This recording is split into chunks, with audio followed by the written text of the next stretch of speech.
Hari ini kedatangan Papa Emput atau Ayah Emput. Ya, Emput Rastia, selamat datang di Random Talks. Kita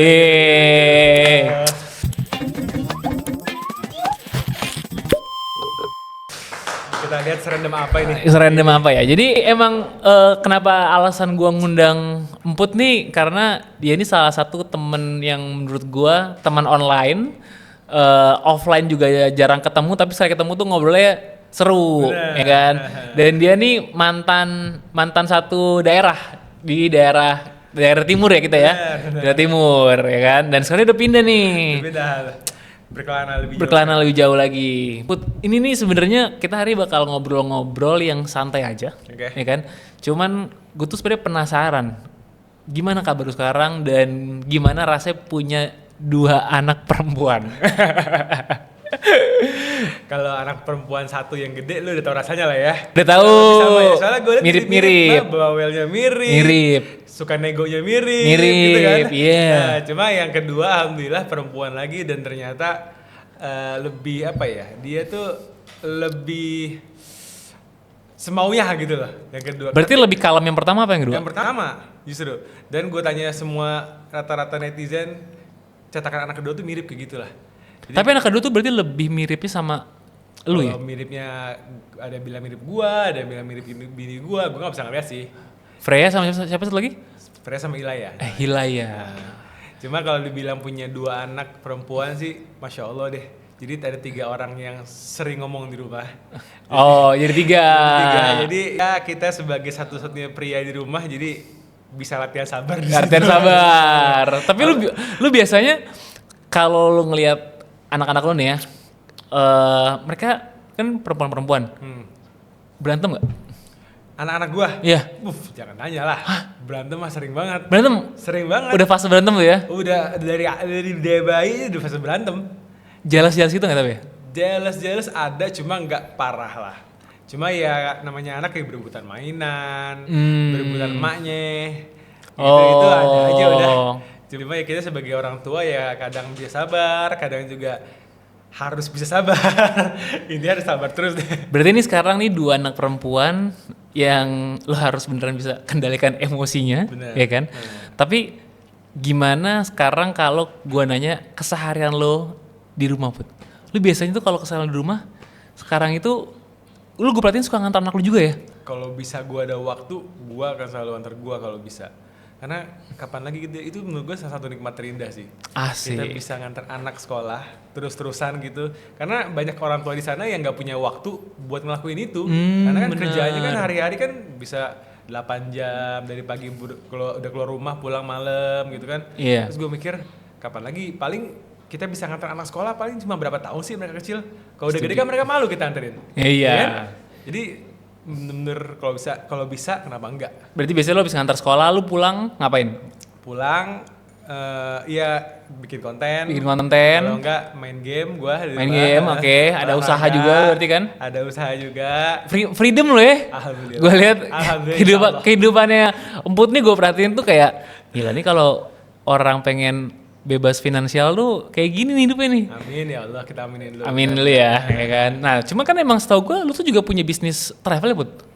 Itu bisnis orang tua. Oke. Masih jalan, cuma udah semenjak nikah tuh udah nggak di situ lagi. Pertanyaan gue, berapa kali lu umroh? Dulu itu, masya Allah sih, itu juga nikmat banget. Iya. Walaupun tujuan utamanya bukan untuk beribadah ya, maksudnya gue situ kan ngebawa orang-orang nganter mereka ibadah saya balik, itu gue sebulan bisa 3 kali lah paling mentok. Sebulan 3 kali tuh. Sebulan 3 kali? Umroh dulu. Dalam berapa tahun? Gua masuk travel itu 2013, terus mulai jadi tour leadernya itu kayak 2014 tengah lah. Baru mulai jadi bolak-balik sampai 2018 lah. 20 kali lebih tuh ya? Lebih 20 lah. kali? Lebih lah, alhamdulillah lebih banget lah gila. Wah. orang umroh bisa sekali. Enggak, berarti nah ini sebenarnya pertanyaan gue lebih ke penasaran sih. Biasanya orang kalau umroh pertama kali kan terharu ya. Nah, setiap lo balik ke sana, perasaannya masih sama kah?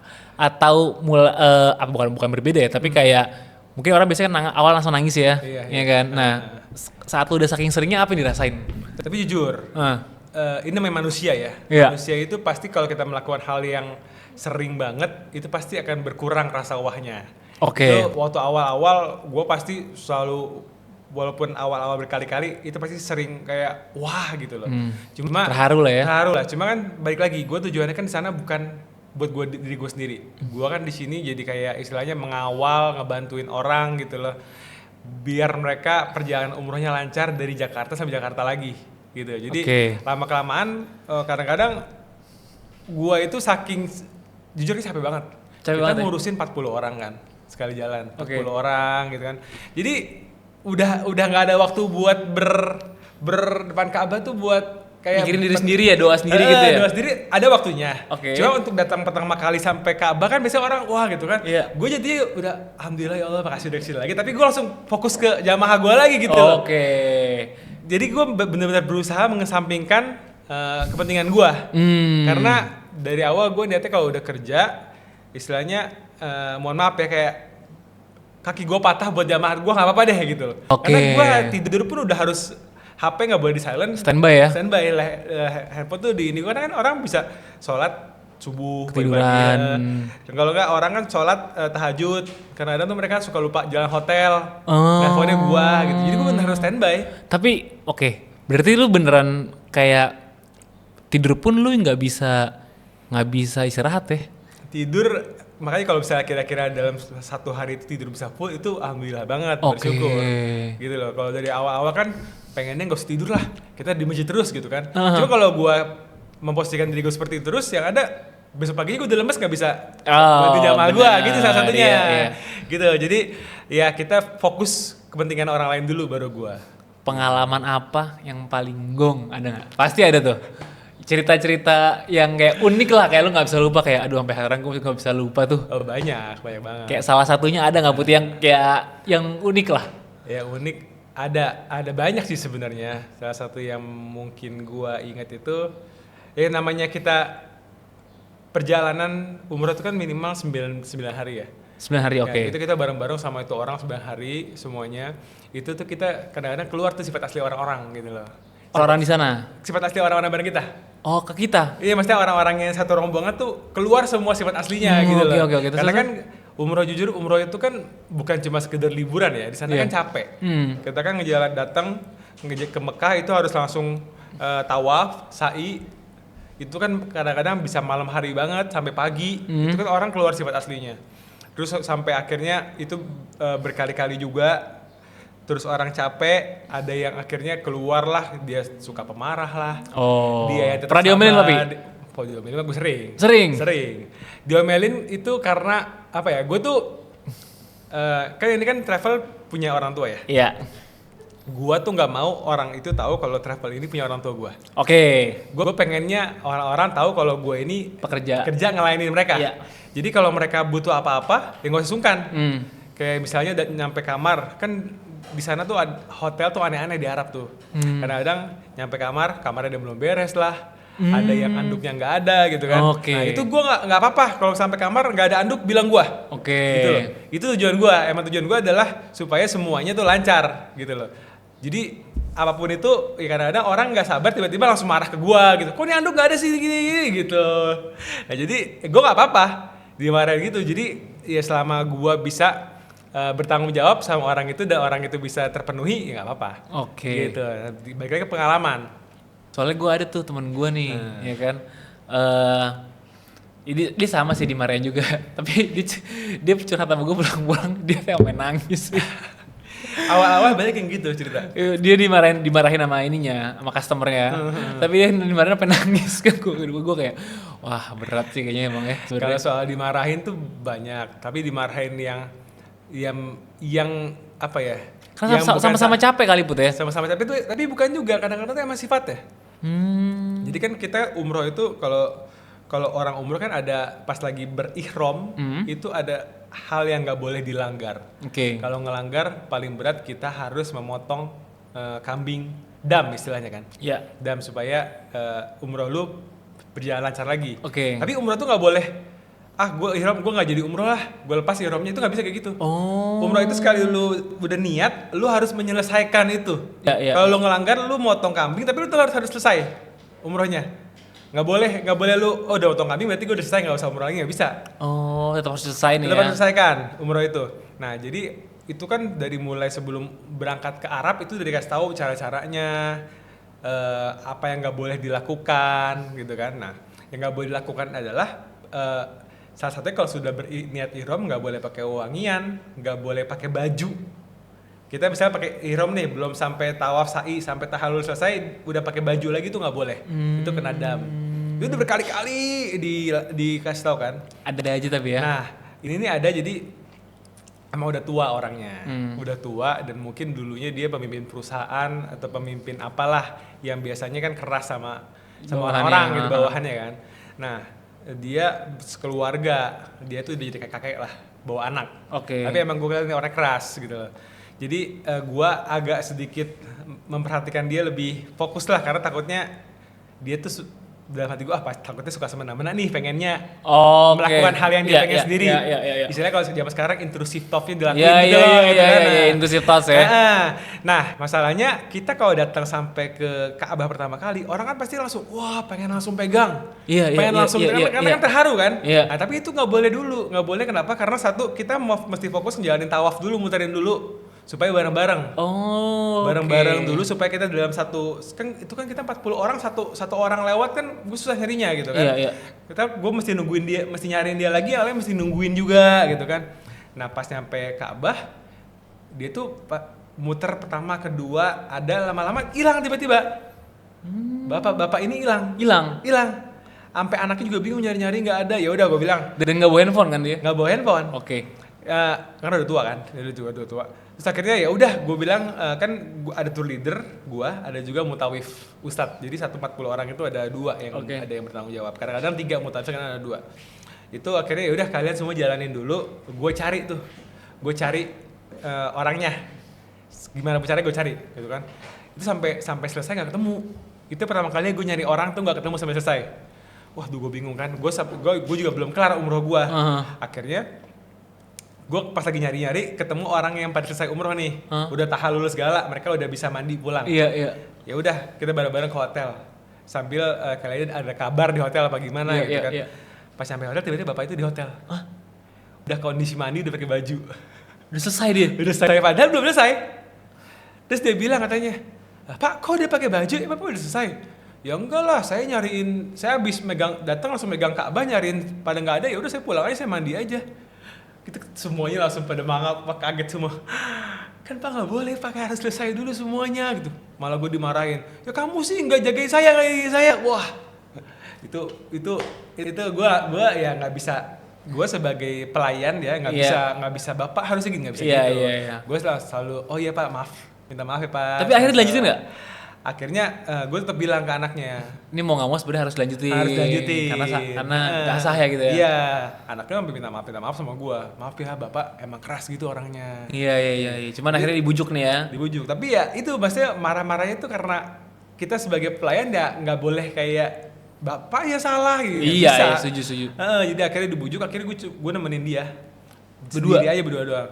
Dia pakai ihram lagi, gue nemenin sampai selesai. Akhirnya kalau nggak salah karena dia udah tua juga, akhirnya gue dorong pakai kursi roda. Karena udah malam banget, udah hampir pagi itu kalau salah ingat gue. Jadi ya udah selesai udah. Tapi ya buah hasilnya adalah awal-awal dia marah-marah, sampai akhir selesai dia sampai meluk-meluk gue, bilang makasih sama gue, minta maaf. Dia seneng ya gitu ternyata ya. Itulah yang gue cari.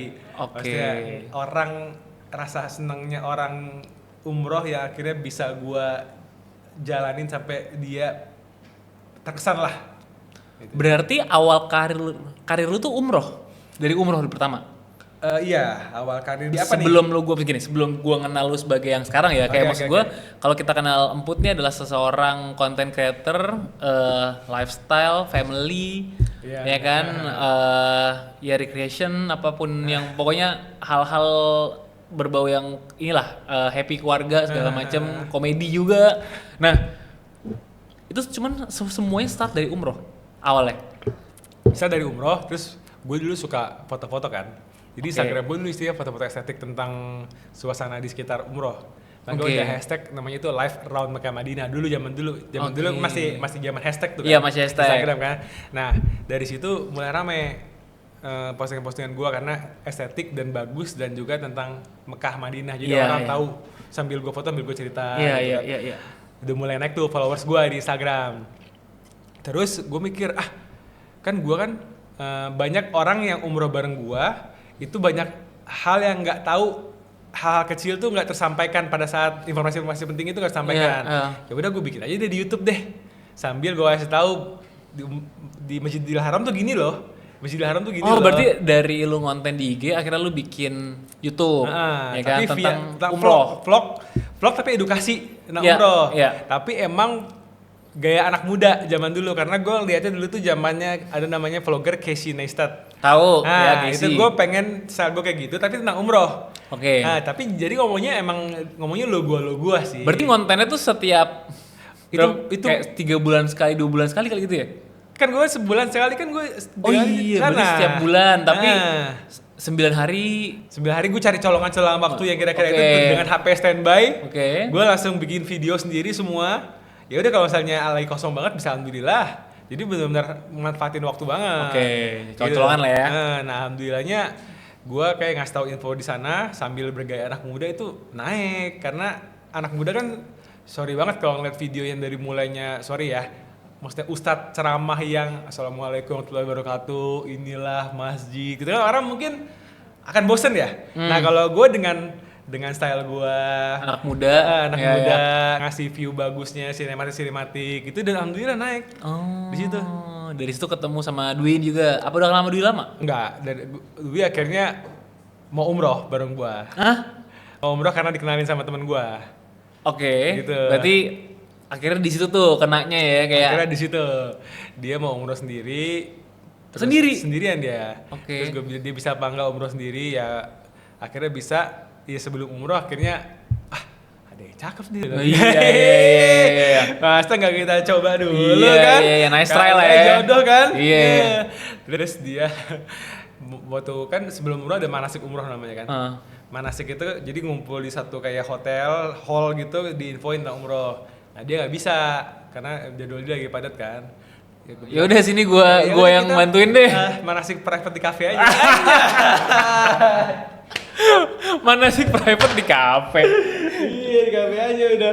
Ya udah, akhirnya sambil ngobrol sambil gue jelasin santai aja. Jadi sambil PDKT lah. Dari situ akhirnya ya udah alhamdulillah berjodoh ya. Alhamdulillah berjodoh. Nikah. Barulah lu mulai konten ini ya. Konten apa ya? Ya awalnya keluarga berarti ya.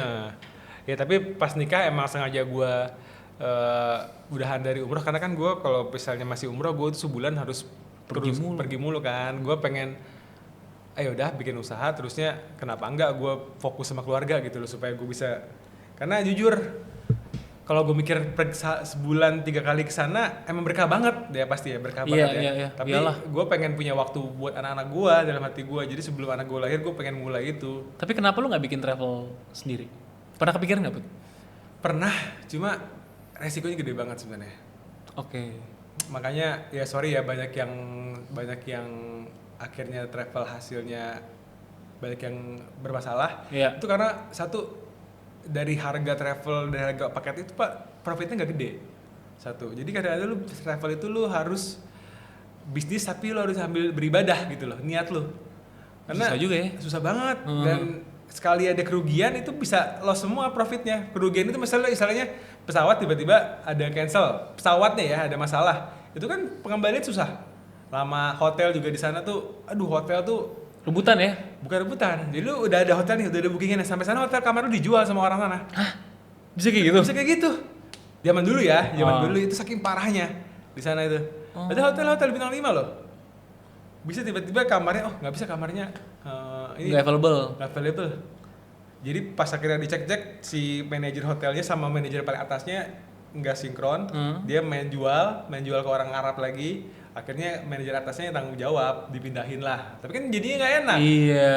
Jadi nggak enak, gue mesti ngatur ketemuan di mana dulu gitu kan. Oh, jadi resikonya gede ya? Resikonya gede. Dan jujur nyokap gua selaku yang punya itu hebat banget sih. Dia bisa bener-bener ngatur Bertahan, semua kayak gitu, iya. bertahan sampai sekarang tuh gokil. Jadi nanti deh gua coba yang lain dulu aja peruntungannya. Dulu kan akhirnya setelah itu gua jadi fotografer dulu. Coba-coba kecilan aja dulu. Kecil-kecilan. Akhirnya tuh gue inget banget lu bikin namanya Uncle Bru ya. Uncle Bru. Masih ada nggak sekarang Sebelum Uncle Bru tuh gue juga sempet bikin kayak roti bakar dulu di pinggir jalan. Oh, Jadi iya. ada banyak yang gue coba dulu lah. Banyak. Oke. Alhamdulillah Uncle Bru sekarang masih ada, cuma udah tinggal 1 cabang. Awalnya berapa cabang kemarin? Udah sampai 7. Berapa 7? Udah sampai 7. Oke. Cuma karena pas Covid kan orang pertama pengen belinya kayak botolan-botolan dulu tuh, Iya. buka cabang kecil-kecil. Setelah Covid kelar, shifting tuh orang pengen nongkrong. Oke. Jadi cabang-cabangnya gue merge, gue gabung-gabungin, Bikin satu yang gede gitu ya? Jogja ada, di Bandung ada, bikin yang gede-gede. Terusnya yang di luar kota itu karena salah strategi awal-awal doang tuh hype, tapi lama-lama ya stagnan gitu-gitu aja. Oke. Akhirnya coba kita bikin titik-titik lagi, udah coba dibuka di beberapa pom bensin kemarin tuh, tapi pom bensinnya yang Ya, seperti itulah. collapse. Ah. Ya udahlah sekarang fokus di satu aja yang memang kantornya di Bekasi. Oh, masih ada dekat sini berarti masih ada kalau pesan? Jati Makmur. Oh, ya udah gue pesan deh, tolong pesan dong. Gue, Iya, tuh bilangin Uncle Bro gue mau pesan. Ya kan support teman gue yang ini nih. Mantap. Terus berarti oke Bud. Nah, berarti kan nih sekarang nih kita ngebahas tentang, gue tuh seneng banget tentang kehidupan kita yang agak mirip. Oke. Iya kan? Kayak Arda Marti jatuhnya kayak saling sharing. Lu kan sekarang berarti kan ngonten. Ya kan? Berarti suka ngonten sama anak, ngonten sama bini lu gitu kan. Tapi kalau misalnya gue nanya nih, gimana cara lu bikin istri lu mau bikin konten sama lu? Karena kalau kadang-kadang ya, kalau di gue kan nunggu mood nih. Benar. Ya kan? Itu benar. Tunggu mood. Misalnya kayak lagi bete kayak, aduh nggak mau, lagi males, lagi nggak cantik, lagi nggak ini. Ada itu. Oke. Ada aja. Nah, kalau istri lu tipe kalian kayak, yaudah yuk bikin apa? Atau tetap sama juga kayak bini gue? Oke. Kalau bini gue bukan masalah mood sih. Oke. Dia masalah waktunya. Waktu. Nah, jujur bini gue, masya Allah sibuk banget. Sibuk banget. Apalagi sekarang kan tambah olahraga juga dia, terus brand lagi banyak. Oke. Gitu. Jadi gue ngecek jadwal dia sendiri. Gue ada Oke. kalender kan. Dia ada. Kamu hari ini ngapain nih? Nah, ada Iya. ngapain nih. Tapi kadang-kadang ada yang gue tiba-tiba ada ide nih, ada ide yang fresh banget. Ayo please, ini fresh banget. Ayo dong kalau bisa sekarang cepet dia kadang, kamu tuh kalau bikin suka dadakan deh. Iya. Gitu kan? Iya, sama. Gue Tapi juga. ya dia akan suka usahain. Tetap ngiyain. Suka ngusahain. Usahain. Udah jadwalnya aja gitu loh. Kalau tiba-tiba emang dia nggak lama mau pergi kadang bisa. Ya udah paling besoknya dia atur waktunya. Oh, gitu. gitu. Tapi dia sih ya alhamdulillah dia tipikal yang nggak mesti make upan dulu, kadang pakai baju tidur juga gas gitu dia mah. Iya, Bisa iya, gitu. iya, Jadi iya. bukan masalah moodnya tapi masalah waktunya dia. Iya, kalau istri gue lebih ke mood sih. Karena sebenarnya moodnya itu karena dia udah sibuk kerja. Oke. Lebih ke situ ya. Dia udah sibuk, jadi kayak mungkin udah ngedrain kali ya. Terus gue tiba-tiba dadakan nih, Overwhelmed gitu. bikin dong bentar. Capek ya kan kayak udah oke, ntar dulu. Biasanya gue mulainya itu dari pagi-pagi dulu. Gue ada ide pagi-pagi dulu tuh yang semuanya belum mulai. Ada waktu gak nih? Oke. Ada ini nih. Kadang-kadang dia malah kadang-kadang suka nyari konten buat gue. Bikin ini gitu. Yang ada ini nih, bikin yuk yang lagi hype nih gitu. Oke. Bikin. Kadang-kadang gue suka dikasih konten yang bikin sama Ilya gini nih, gitu. Jadi tim kreatif gue juga kadang-kadang. Gitu. Cuman kalau misalnya kita ngomongin Ilya deh, ya kan? Ilya bener kayak kecil ya. Ya Ilya yang Freya deh. Kan anaknya 2 nih perempuan. Kayak lu sering gak sih kayak gini, gue mau tanya, ini pertanyaan serius. Oke, serius nih. Nilai apa yang lo tanemin sama anak perempuan lo? Maksudnya gimana? Nilai gimana maksudnya? Gini. Gue selalu bilang sama teman-teman gue kayak kebetulan nih alhamdulillah kan sekolah yang gue masukin anak gue itu kan sekolah Islam. Ya kan? Ya sekolah Islam yang dimana menurut gue agama tuh ngejagain dia kalau gue nggak ada. Ya lo ngerti maksud gue ya. Nah jadi kayak nilai agama tuh gue taruh ke dia, kamu nggak boleh gini, nggak boleh gini. Nah tapi kalau versi lu sendiri gimana? Itu sih pasti ya, karena kan sebenarnya juga makanya gue sekolah Islam sekarang supaya jujur kita sampai sekarang itu yang paling melekat adalah ajaran agama ketika kecil dulu. Ya makanya dari SD tanemin dulu deh. Ntar SMP-nya atau SMA-nya enggak, yang penting fondasi awalnya udah nih. Nah, tapi selain itu ya jelas sih gue ngusahain kayak kita harus berbuat baik sama semua orang. Maupun orang itu misalnya orang yang bekerja di rumah sebagai pembantu misalnya, itu gue nggak ngebolehin dia untuk marah, teriak sekalipun gitu loh. Kalau dia teriak sampai itu gue marahin dia juga gitu loh. Karena itu norma awal itu adalah kita nggak boleh pandang bulu sama semua orang. Kita semuanya tuh harus baik. Tapi lu pernah marah? Pernah lah. Dan lu tipikal marah yang apa ya bahasanya? Tapi marah gue tegas. Tetap tegas ya? Gak soft spoken ya? Enggak, udah gak bisa lagi karena sekarang menurut gue, apalagi anak gue yang Ilaya. Karena dia udah pintar komunikasi cara supaya buat emaknya luluh gitu loh. Jadi dia udah tahu caranya. Misalnya dia nangis mulu, nangisnya sampai kenceng banget, itu pasti emaknya gak kuat. Nah, kuat dalam arti dia pusing gak kuat akhirnya ya maksudnya gak tega. Akhirnya di ini. Nah kalau gue masih bisa untuk nahan. Pokoknya selain emang hal yang gak boleh, ya Ilya gak boleh gitu. Terserah Ilya yang nangis kayak gimana, gue bisa kayak gitu. Tapi gue gak marah. Bukan yang gak boleh Ilya gitu. Iya. Oh ngerti gue. Gitu, jadi itu gue juga gitu sih. Jadi tetap harus ada orang yang kuat imannya itu di rumahnya. Kalau enggak, makanya dia kadang-kadang ya akhirnya suka nyariin emaknya gitu loh. Makanya kalau emaknya lagi pergi, dia suka pas lagi kayak gitu video call emaknya, tapi pas sebelum video call gue bilang, "Yang nih lah mau gini, kamu iyain aja. Pokoknya kalau misalnya di rumah ya udah ada ayahnya, kalau emang enggak boleh gitu." Ya udah akhirnya nangisnya berhenti, ya udah kayak nggak ada apa lagi. Ini emang pinter drama gitu loh. Jadi ya nggak bisa kita pakai sosok terus, kalah drama kita. Kalau yang pertama dia kan lebih kalem. Lebih kalem ya. Coba tegas karena udah bisa apa ya? Negonya tuh pinter gitu loh. Udah negonya tuh ada aja gitu loh. Kayak misalnya pagi ini udah berenang. Sore minta berenang lagi gitu kan buat nggak bagus buat kesehatan dia gitu kan. Ya kan terus kan ini ada teman gini. Kita tadi pagi berenang sendiri, sekarang ada teman, tetap nggak boleh Freya. Pokoknya dijelasin, jangan cuma bilang enggak tanpa ada alasan gitu. Harus ada supaya dia ngerti. Walaupun pasti dia nggak nyeret, tapi minimal otak dia tuh tahu nih alasannya sebenarnya apa. Gitu. Jadi next time ya mungkin nggak keulang lagi. Kalaupun keulang lagi namanya anak kecil ya kita ingetin lagi gitu. Tapi intinya sih gitu lah. Put, ini gue ada yang gue pengen belajar sama lo. Sebenarnya mungkin bukan belajar sih, karena gue emang sekarang kehidupan gue lebih banyak sama istri sama anak kan.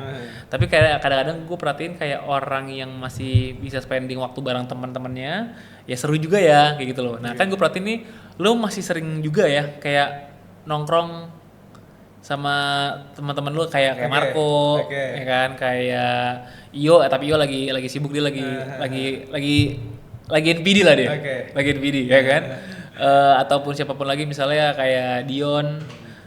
Nah pertanyaan lebih ke gini, gimana lu nge-maintain waktu keluarga tapi bisa bareng main sama anak lu juga? Sebenarnya kalau dibilang sering sih enggak ya. Jadi, malah nggak sering? Malah nggak sering. Kok kelihatannya sering ya di mata gue ya? Sering, kan? Iya, kayak sering banget gitu. Sebenarnya yang lebih sering itu sama Marco. Kenapa sering? Karena gue udah jadwal rutin main padel sama dia. Nah, dan satu lagi teman-teman bini gue juga. Jadi kita saling pengertian gitu loh. Kalau emang ada acara, ya either kita bisa berdua pergi, atau anak-anak lain nggak bisa ya gue doang yang pergi atau gue doang yang pergi. Gitu. Nah kenapa gue bisa maintain waktu, yang jelas kayak kenapa bini gue bisa ngasih gue visa izin nih buat main padel lah. Bisa kemarin gue ke Jepang, kan gue Jepang bertiga doang, gue sama Mario sama Marco kan. Oh iya bener ya? Seminggu bisa. Gitu. Itu apa tuh? Itu deal-dealannya apa tuh? Ada nggak? Sebenarnya deal-dealannya adalah selama kebutuhan di rumah terpenuhi, baik itu baik itu finansial maupun waktu, terutama ya waktu gue sama anak gue sama bini gue, ya nggak ada hal yang bisa dicari kesalahan gue gitu loh. Maksudnya bukan cari kesalahan. Ya karena kalau misalnya bini gue bilang enggak ya gue enggak. Oke. Gitu loh. Ya gue juga gitu sih.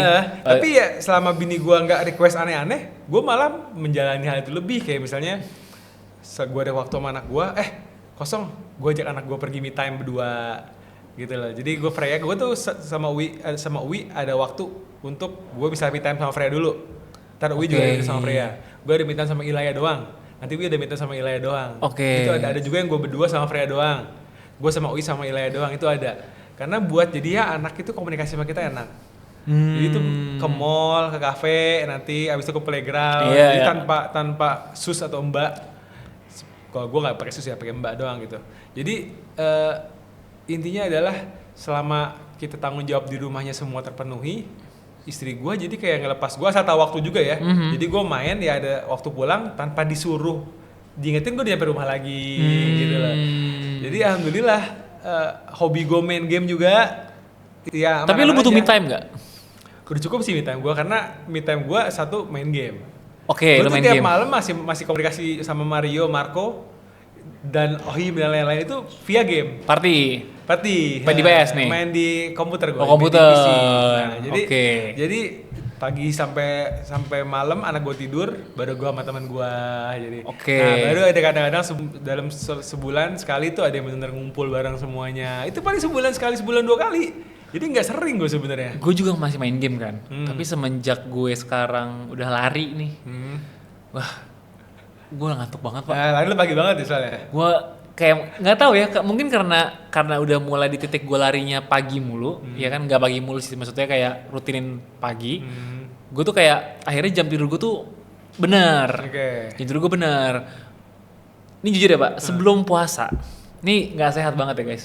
Sebelum puasa jam tidur gue tuh jam 2 jam 3. Tiap hari everyday dari mungkin gue ya menikah. Semenjak gue nyentuh PS itu setelah pas COVID. Jam tidur gue tuh jam 2 jam 3 Pak. Tiap hari. Gokil sih. Itu gila. Bangun gue juga agak siang gitu kan. Cuman maksud gue akhirnya mulai hidup sehat semenjak ya diet. Kayak gue cerita tadi ya, pas lagi pas lagi puasa kemarin gue kayak memantapkan diri untuk diet. Pas gue diet ternyata pola tidur gue sekarang jadi enak nih. Jadi sekarang bener.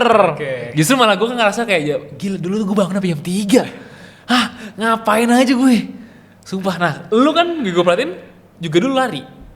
Sekarang lu lagi mulai lari lagi berarti? Lagi mulai lari lagi, mau mulai rutinin lagi. Tapi gue biasanya pagi itu kalau misalnya weekend doang. Kayak CFD, subuh langsung jalan gue. Gitu. Paling kalau hari biasa gue sore biasanya. Soalnya menurut gue, kalau pas zaman gue main game ya buat, justru weekend itu enaknya tidurnya pagi. Ya ngerti gak dong? Iya kan kayak. Cuma basically kenapa gue gak bisa? Gue juga pengen banget tidur pagi main game sama teman-teman gue tuh, sama Marco dan lain-lain itu bisa sampai kalau waktu zaman puasa tuh sampai jam segitu juga. Tapi gue nggak bisa, kenapa? Karena pagi-pagi gue pasti udah harus nemenin anak gue. Jadi sebenarnya yang bikin gue nggak bisa gue tidur sampai pagi, gue harus stop diri gue buat tidur cepet, paling lama tuh jam 1 supaya gue anak-anak gue bangun, gue harus bangun, gue pengen main sama mereka. Nah, gitu. Itu tuh yang emang gue pas lagi zamannya kemarin. Jadi gue tuh bangun sekitar jam anak gue kan udah sekolah ya. Dia sekitar jam 7:30 dia tuh di jalan. Jadi biasanya tuh dia kayak langsung siap-siap, salam sama gue, cabut, ya kan. Gue nggak begitu sering nganter sih memang. Ini hal yang harus diperbaiki lah ya. Jadi gue cukup mengakui gitu ya.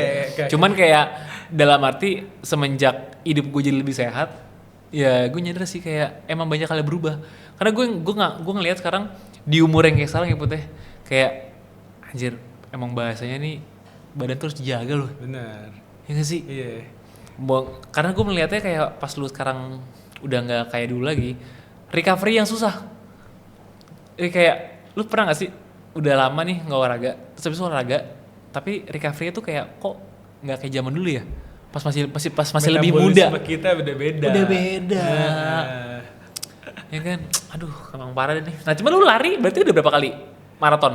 Udah pernah sempat? Maraton gua, paling bentuk 10K aja. Oh 10K aja. Ui yang udah half marathon. Nah nanti Wih, udah maraton. udah marathon. Nah dia juga pas gue ntar next race gue 10K dia half marathon lagi. Ini yang besok nih, Yang besok ini dia maraton. dia half marathon. Serius? Serius?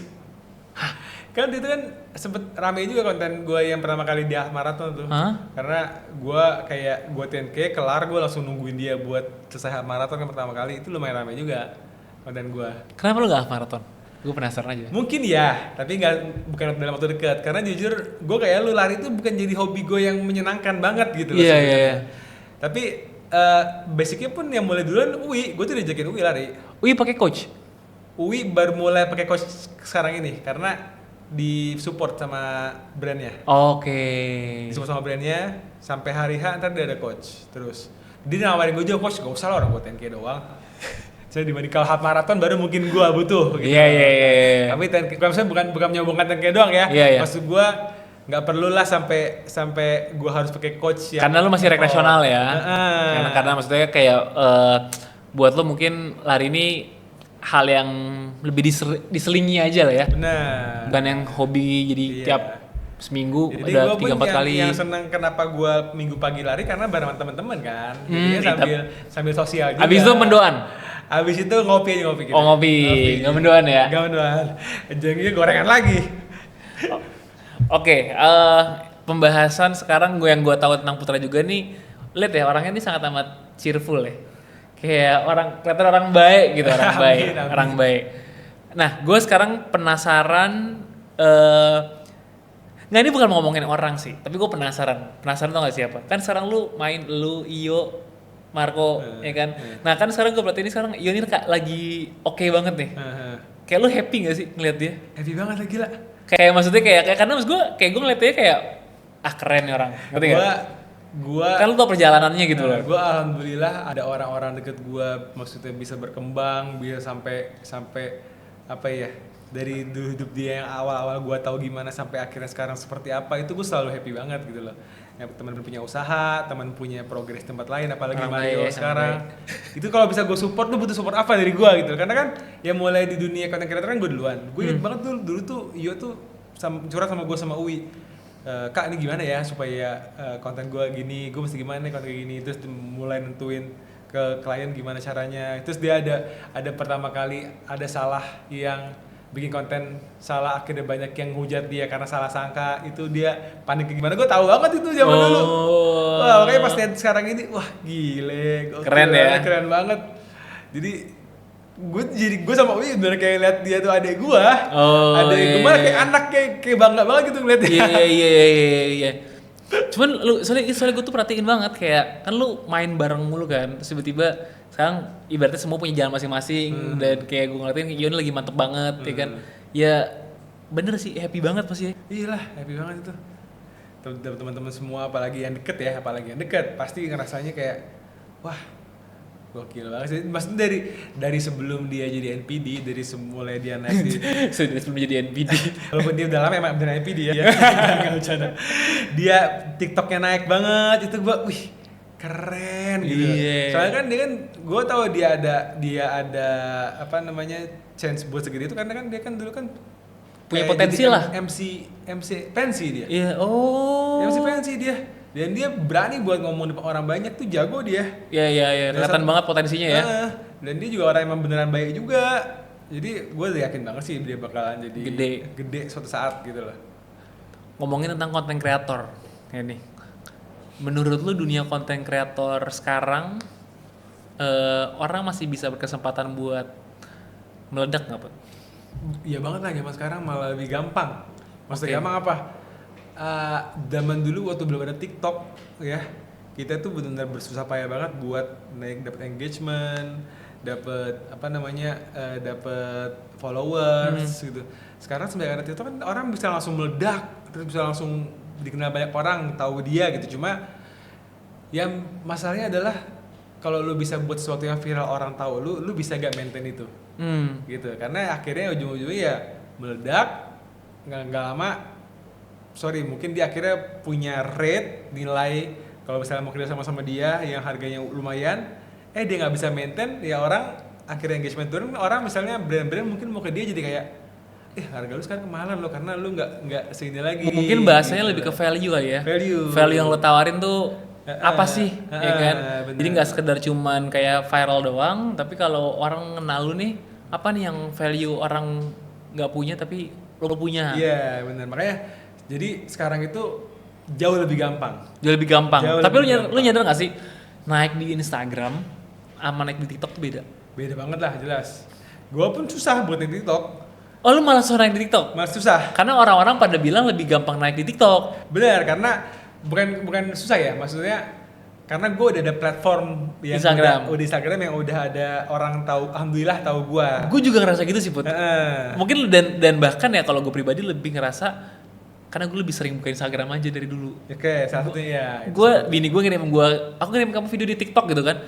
Aku nggak buka lagi. Oke. Udah maksud gue kayak ya buka selayaknya buka aja, tapi nggak sampai di titik yang kayak lebih rutin buka Instagram. Iya. Jadi kalau gue kan emang udah ada market istilahnya. Kalau misalnya orang yang belum ada market, ya gue saranin banget tuh mulai dari TikTok. Oh gitu. Kalau menurut gue. Berarti ini buat audiensnya kalau misalnya nanya, gue mau konten nih, start dari mana? Saya dari TikTok menurut gue. Dari TikTok, karena TikTok itu algoritmanya emang nggak bisa ditebak juga. Tiba-tiba di Instagram kalau yang viewsnya berapa ratus ribu, di TikTok cuma 2-3 itu bisa. Iya bisa. Padahal sama kontennya. Atau kebalikan ya? Atau kebalikan juga bisa kayak gitu. Tapi istilahnya kan Instagram untuk tiba-tiba views lu lebih meledak dibanding TikTok itu lebih susah. Kalau menurut gue gitu. Jadi Instagram itu kalau misalnya lu udah ada followers lu akan stabil. Segitu ya? Segitu. TikTok lu meledak followers lu tiba-tiba ratusan ribu tapi tiba-tiba views lu cuma 1.000. Bisa, itu bisa. Bisa. Kayak gitu. Makanya gue bilang karena gue udah ada market di Instagram ya gue lebih fokus di Instagram. Oke. Tapi kalau gue belum ada market di Instagram gue akan fokus di TikTok.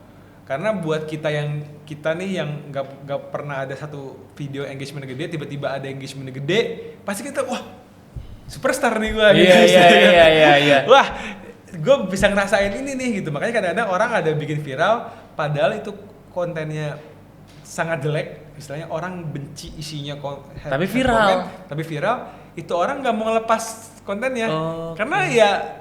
Oh ini nih yang bikin gue jadi orang kenal gue walaupun gue konten yang dihujat gitu kurang gitu ya. Kadang-kadang mungkin ya orang mikirnya gitu ya, karena kan kalau gue sendiri ada satu konten gue yang mungkin ada kelepasan, gue kan langsung minta maaf pasti gue. Oke. Mungkin orang kayak gitu kan mereka kan belum pernah merasakan orang-orang ngelihat mereka. Jadi mungkin sebenarnya ada star syndrome yang keluar dari diri dia walaupun itu sebenarnya viral yang tidak baik gitu loh. Makanya banyak konten-konten yang jelek ya malah mereka mungkin sengaja mau bikin viral banget tapi nggak di take down sama dia karena ya emang dalam hati mereka dia seneng dapat attention gitu kan. Jam posting kalau lu gimana? Lu ada ini nggak kayak ya prime lu untuk... Kalau gue mungkin dalam pikiran gue masih ada tapi menurut gue sekarang udah nggak ada. Gue juga ngerasa gitu lagi.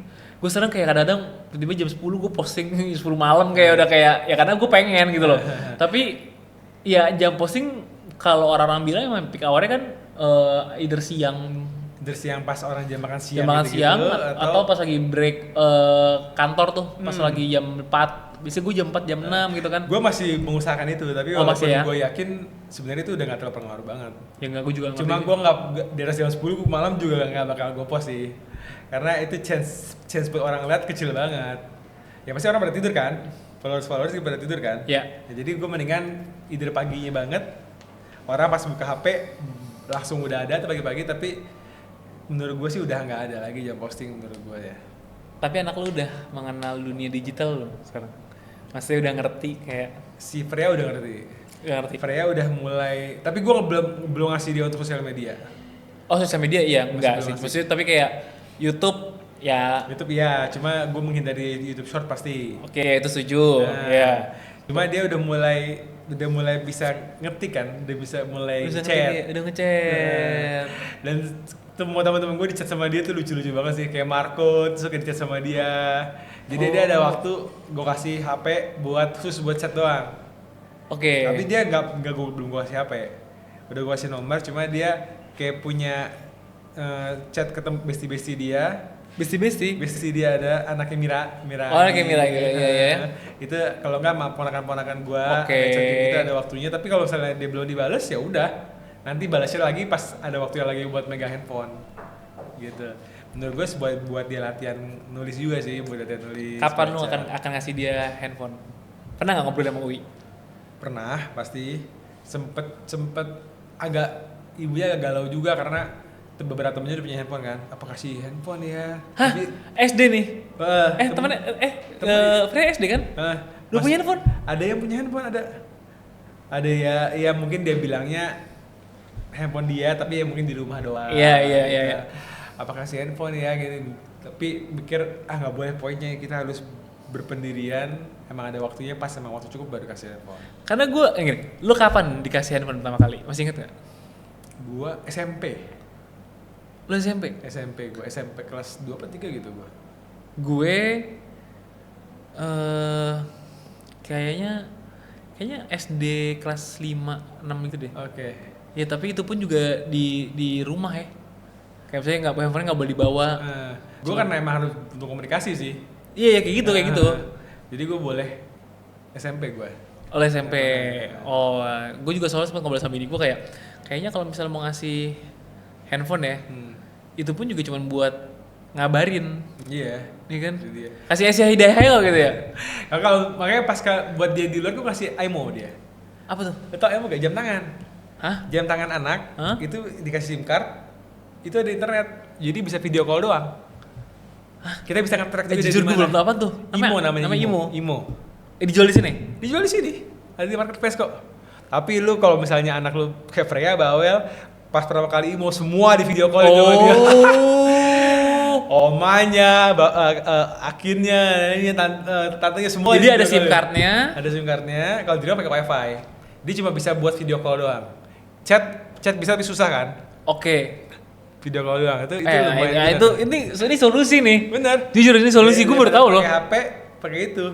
Jadi kalau misalnya pas waktu masih SD, mau dari TK udah mulai ngerti. Kayak pas sampai sekolah dikasih ke gurunya dulu. Pas mau pulang baru dikasih lagi.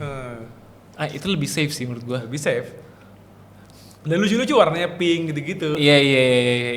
Feeling gua anak gua bakalan nelfonin mak bapak gua juga Fix. sih. Semua diteleponin sih tuh. Waktu awal-awal saking happy-nya semua ditelepon. Pakai internet apa pakai internet? Oh, pakai internet? Pakai internet. SIM card berarti ya? Nah, kalau ada SMS, nanti SMS yang ke HP dia connect HP lo, jadi udah tahu siapa SMS. Oh, HP aman orang ya. tuanya. Oh. Jadi kita ada aplikasi. Freya pakai itu sekarang? Pakai itu. Tapi sekarang dia lagi jarang karena dia lagi mulai ketik-ketik kan. Oh, lagi bisa ngetik-ngetik. Ketik-ketik. Ini kalau misalnya buat one day kita ngomongin tentang ini pertanyaan paling sering sih ya. Jadi gue pengen tahu versi lo aja. Tiba-tiba nih datang anak laki-laki, ke rumah lu, ya kan? Lo punya standar nggak sebagai seorang ayah? Gue jujur ada. Aduh, apa ya? Standar mah pasti ada. Enggak. Gue nggak mau, soalnya gue nggak mau jadi apa ya bahasanya? Gue nggak mau bullshit lah.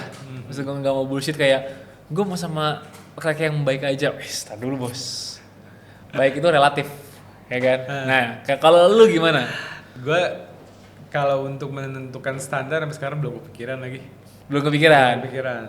Tapi reaksi lu kan gimana kayak? Gue pernah. Yang lucu adalah dia tuh sempat punya Freya.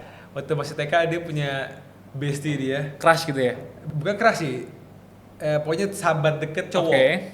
Cowok gitu loh. Setiap hari maunya main sama dia gitu loh. Oke. Di sekolah mau main sama dia, datang sama dia tuh kayak happy banget ketemu, kayak main ayunan bareng di taman sekolah. Gue dari jauh kayak ngeliat ya. Ada mulai kecemburuan lagi nih dalam hati gue kan. Aduh gimana nih, udah gede gitu. Kayak bener kalau si bapaknya si cowok mah ya dia cowok. Iya santai. Ya. Kita anak cewek kayak gimana sampai akhirnya sempet si Freya bilang waktu masih TK lah ya. Ini dia pacar aku, ngomong ke Marco gitu. Hah? Pacar dari mana, Frey? langsung kayak gitu gua. Emang ngerti gitu kan?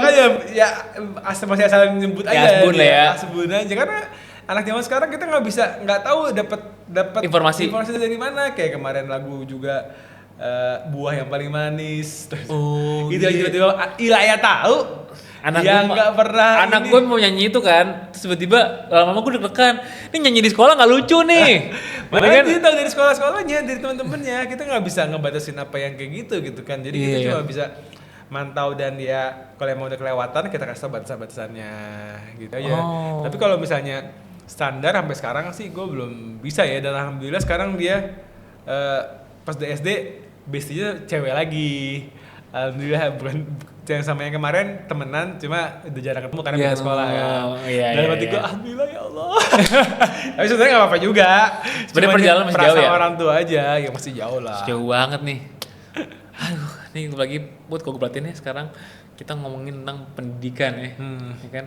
Aduh Pak, gue ngelihat pendidikannya zaman sekarang kayak cukup harganya cukup wow ya. Masya Allah sih. Masya Allah ya, Masya Allah.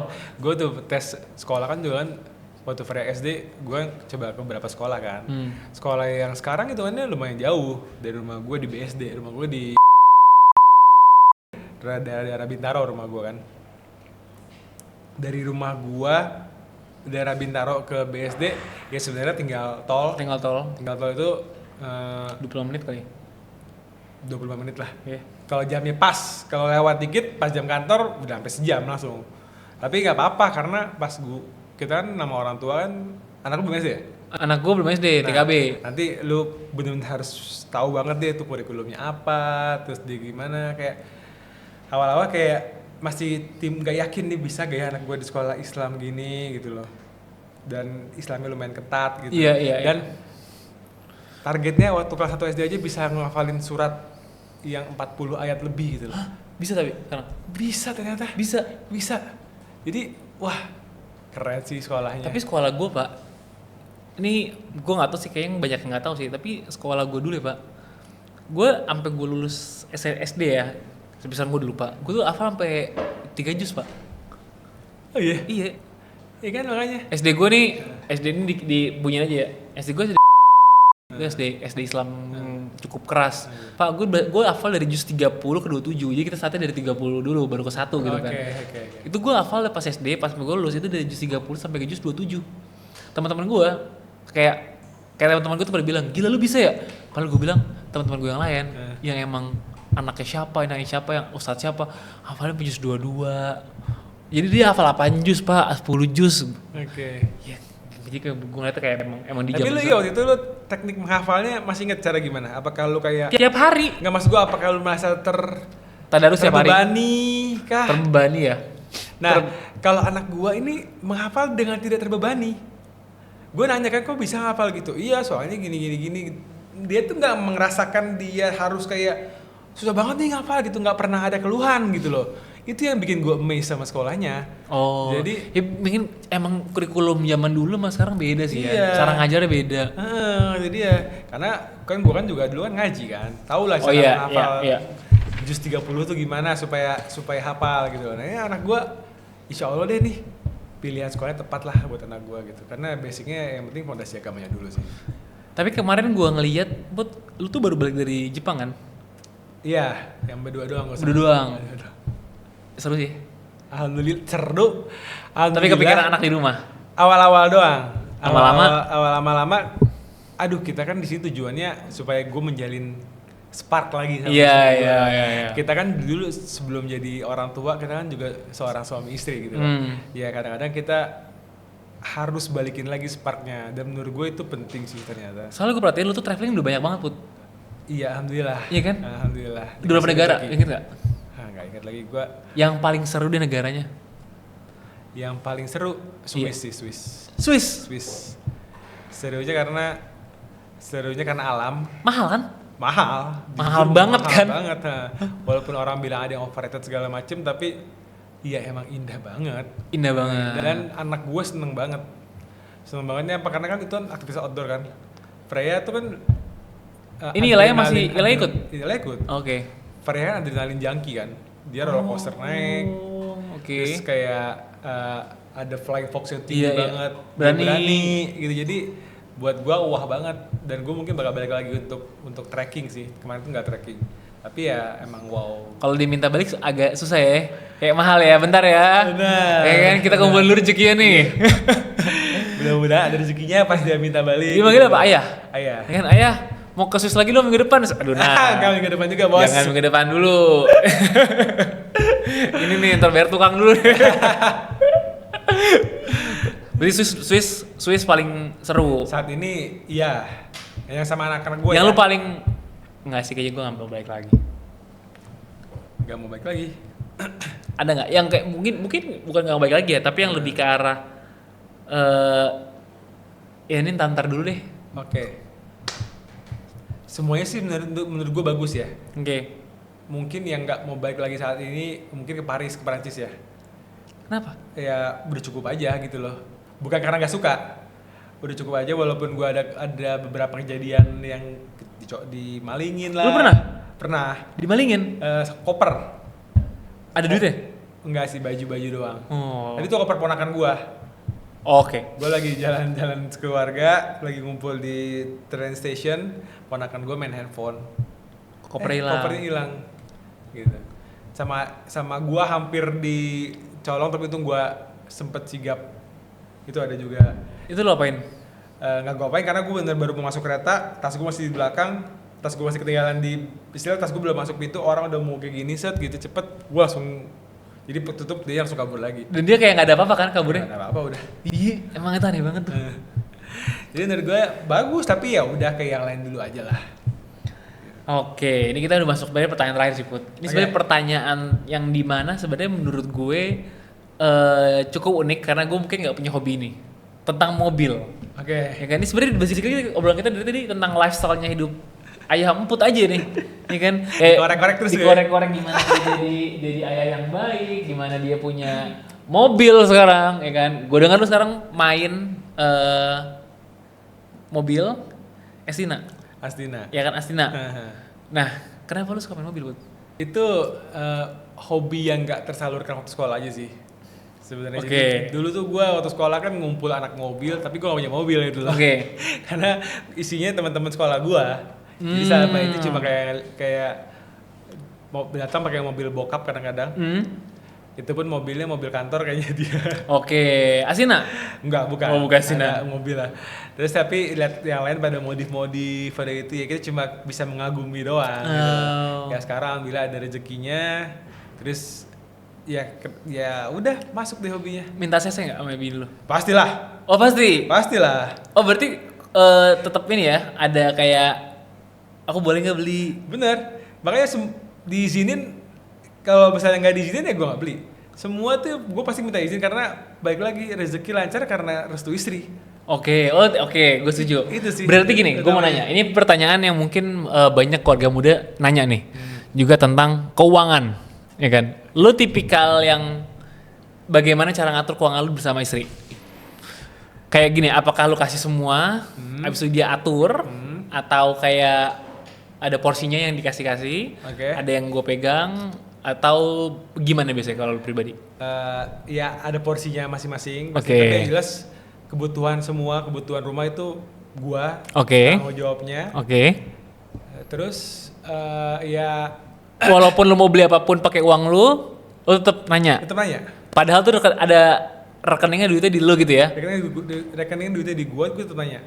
Karena menurut gua tujuan gua juga nyari uang.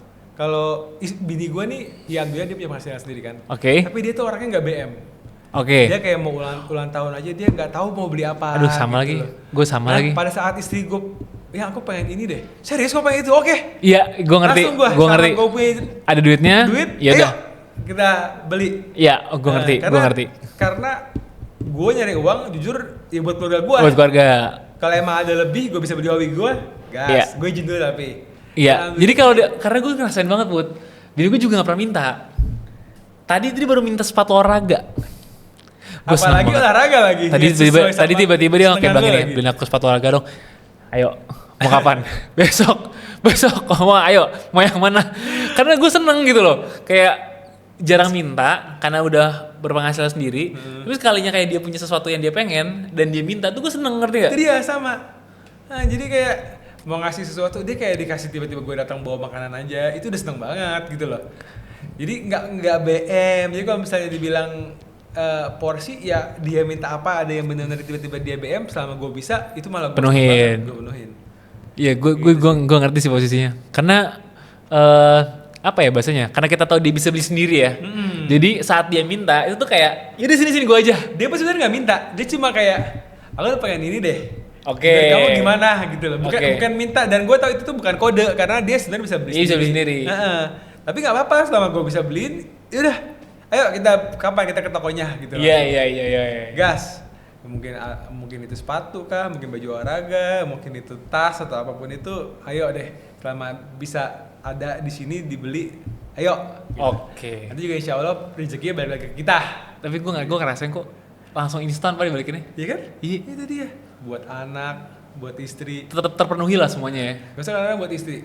Dan bini gue juga royal banget sama masa orang-orang rumah gitu loh. Jadi insya Allah kita bahagia orang sekeliling kita, insya Allah balik lagi rezeki kita. Gue setuju banget. Oke Put, kalimat closingan, ya kan? Ini closingan buat teman-teman Random Talks kayak untuk menjadi seorang yang sukses seperti Ayam Put. Aduh, ada amin. tips-tipsnya nggak sih? Amin. Kalau dibilang sukses, amin ya. Gue juga masih berusaha untuk jadi lebih baik lagi. Cuma menurut gue, kenapa gue mungkin bisa sampai seperti sekarang ini, karena tujuan gue itu either itu nyari rezeki atau mencari uang, itu tujuannya adalah satu untuk keluarga, satu, dan kayak gue juga bangun usaha kemarin kayak coffee shop itu, gue tujuannya adalah supaya gue, ini jujur ya, gue itu karena kan sebenarnya gue udah berkecukupan gitu loh, tapi gue bangun itu satu tujuannya supaya gue bisa punya karyawan, bisa memperkerjakan orang, dan bisa memenuhi kebutuhan orang, dan akhirnya orang itu mungkin memenuhi kebutuhan dia dan keluarganya, jadi berkah buat kita, jadi doa buat kita. Itu salah satu tujuan gue. Jadi kalau bisa kita berusaha itu untuk membahagiakan orang-orang di sekeliling kita dulu sih utamanya. Tapi terus jangan lupa juga sedekah, jangan mikirin nggak ada uang, insya Allah bakal baik lagi. Itu dari dulu juga udah ditanemin sama nyokap gue, buat jangan takut sedekah, bakalan ada lagi deh baliknya. Gitu sih. Oke, thank you Putra. Thank you Put. Thank you banget. Dan bermanfaat. Amin. Buat yang nonton. Amin.